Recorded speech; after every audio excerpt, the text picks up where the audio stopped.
Honestly, bro, Pusha T, I ain't mad at it. Hey, niggas like Travis, listen, I understand niggas want to be kumbaya, like, everybody want to be chill, like, no more beef and shit like that. I'm trying to fix this up a little bit. Everybody want to be chill, ain't no more beef like that. But you can't have niggas like this. So if you have been living under a rock, basically, the Clips are coming out with a new project, I believe. They said, like, July 11th, I believe that's when it's dropping. I could be fucking wrong. Anyways, they're coming out with a new project. We've heard some singles from it, and they've been going a little crazy. They recently dropped the newest one called So Be It. By the way, for Pharrell on the production is insane. But basically, of course, there was some stuff, and we had Pusha T on his last verse, basically diss Travis Scott. And basically we were like, oh, that looks like it's out of the blue, but apparently it's not so much out of the blue as we think.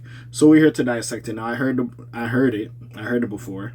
And honestly, I'm not surprised. Listen, if we going through the interview and exactly what Pusha T said when he doubled down on dissing a Travis on a song, it's like, well, if it's this type of dude, like he looks like he doesn't take a side. And for a person who loves Ye and all this other shit, like, to not take a side, especially when...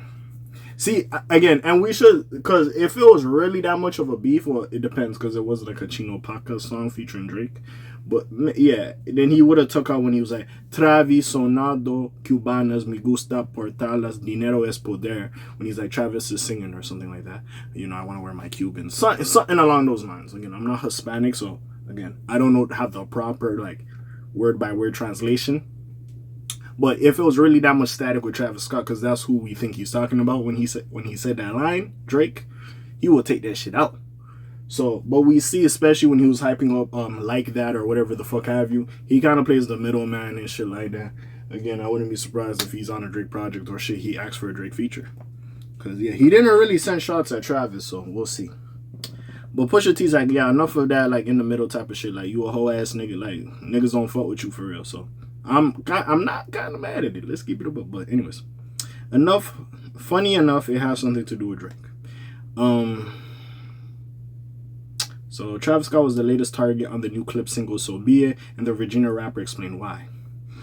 I'm gonna read it verbatim. You cried in front of me. You died in front of me. Calabasas took your bitch and your pride in front of me. Heard Utopia had moved right up the street. And her lip gloss was popping. She ain't need you to eat. The net gon' call it the way they see it. But I got the video. I can share it and A&E it, I guess. They wouldn't believe it, but I can unsee it. Lucky I ain't Team Z. Lucky I ain't Team Z. So be it. So be it. Push rap. I like that opening though. You cried in front of me. Died in front of me. Calabasas took your bitch and your pride in front of me. Heard Utopia had moved right up the street. And her lip gloss was popping. She ain't need you to eat. So again, now Calabasas, I don't know if you talk about Drake, because, 4 p.m. in Calabasas, you know what I'm saying? And the whole, sicko mode type of thing when Drake is like, hey, look, nigga, I live up across the street, when he was talking this shit to Kanye and all this other shit, and potentially Kylie and Drake had that shit. It goes back to Not Like Us, when they try to say like, oh, Drake and Kylie had a thing when she was younger, blah, blah, blah, blah. She don't need you after she had the kid, or she got popped and she kind of tossed you aside or whatever that have you. I will say this, with the Kylie and Travis Scott thing, I think she just wanted kids. I think, if we just looking like Tyga and Travis Scott, I think she liked that nigga Tyga.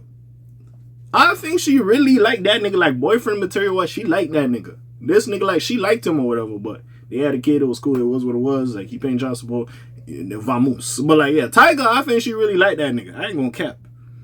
That's why them niggas to this day still having their little squabbles over that shit. But anyways, these lines refer to the Houston rapper's 2023 LP Utopia, his ex-girlfriend Kylie Jenner, and Alexander A.E. Edwards, best friend to Jenner's ex-boyfriend Tyga. But why is the 48-year-old rapper shooting at Travis? Wow. Really? My nigga, 48. Why you don't know 48? But anyways. And why is it now the right time? The true context of that is we were in... Okay, so this is Pusha T. So he's stating what the issue was. We were in Paris literally working, and he was calling to play Pharrell his new album. Push told GQ. He came to Pharrell's studio at Louis Vuitton HQ, where Clips recorded most of Let God Sort 'Em Out. he interrupted a session. That is crazy. I don't give a fuck who you is, bro. If I'm out here working, bro, you just being a menace. But Pusha T indicated that Travis Scott didn't seem to care about what he was intruding on and was more focused on playing his music. He sees me and Malice there. He's like, oh man, everybody's here, he recalled. He's smiling, laughing, jumping around, doing his effing monkey dance. We weren't into the music, but he wanted to play it, wanted to film us and Pharrell listening to it. The biggest issue was what the 10-time Grammy nominee didn't play for them. And then a week later, you heard Meltdown, Push added. He played the song, but not Drake's verse. That track was where the Six God infamously threatened to melt down the Neptune's era jewelry that he bought from Pharrell's Jupiter auction. I still don't understand that beef between him and Pharrell, Drake and Pharrell. But anyways, Skateboard P contributed on that album, which made it another instance where Scott played the fence while his enemies went at one another. The Daytona artist admitted that he didn't hold Scott to any standard because he had done this before, such as placing Drake's Ye targeted verse on Sicko Mode in 2018, or even last year when he encouraged Future and Metro Boomin to play the full version of Like That at Rolling Loud. He don't have no picks, no loyalty to nobody, Push stated. He'll jump around whatever he feels is hot and cling on to whatever he feels is hot. But you can play those games with those people. We're not in your mix. Keep your mix over there.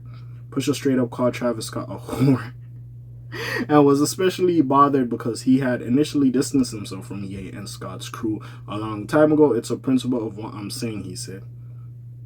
That filthy quality that they have about themselves, that lack of loyalty Travis really has, that he's proven. I just named 3 people that he does that type of behavior with.